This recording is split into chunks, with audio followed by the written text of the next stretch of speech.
Lecture du livre de Ellen G. White, intitulé Message à la jeunesse. Chapitre 135. La danse. Un vrai chrétien se gardera d'entrer dans un lieu d'amusement quelconque ou de se livrer à un passe-temps sur lequel il ne puisse demander la bénédiction de Dieu. On ne le verra ni au théâtre, ni au billard, ni au jeu de boules. Il ne participera pas aux valses joyeuses, ni aux plaisirs ensorceleurs qui chasseraient le Christ de son esprit.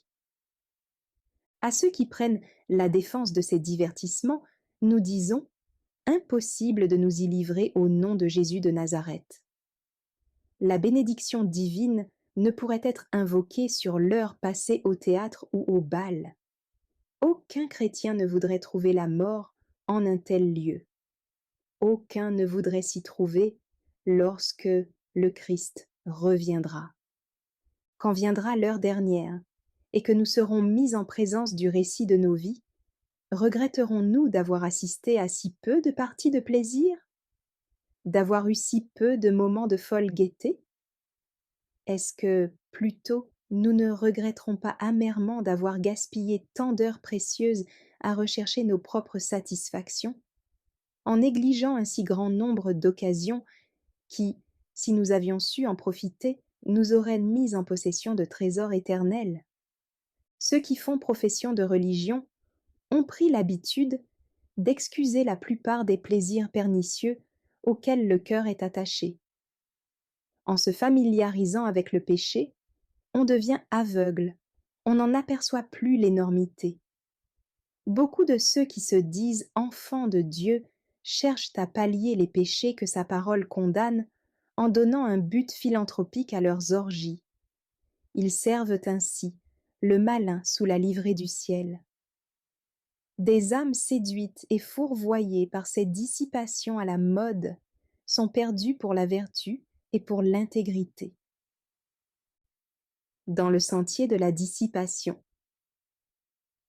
La danse et les jeux de cartes sont des passe-temps de salon dans bien des familles religieuses. On prétend y voir des amusements familiaux tranquilles, auxquels on peut se livrer sans inconvénient, sous les yeux des parents. Mais l'on cultive ainsi le goût des plaisirs excitants, et ce qui a été considéré comme inoffensif à la maison ne tardera pas à l'être aussi au dehors. Il reste à prouver qu'il y ait un bienfait quelconque à tirer de ces amusements.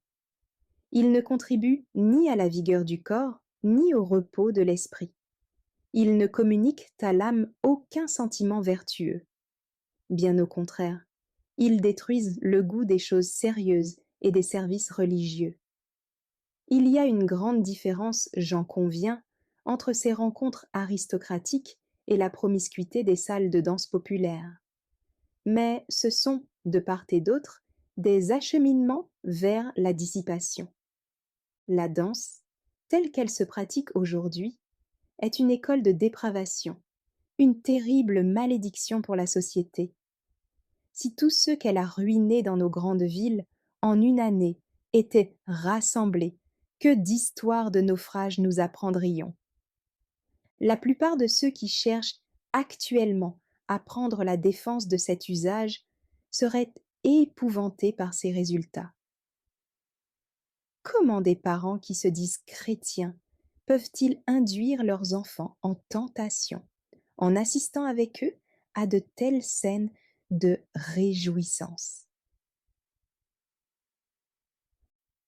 Le danger des amusements.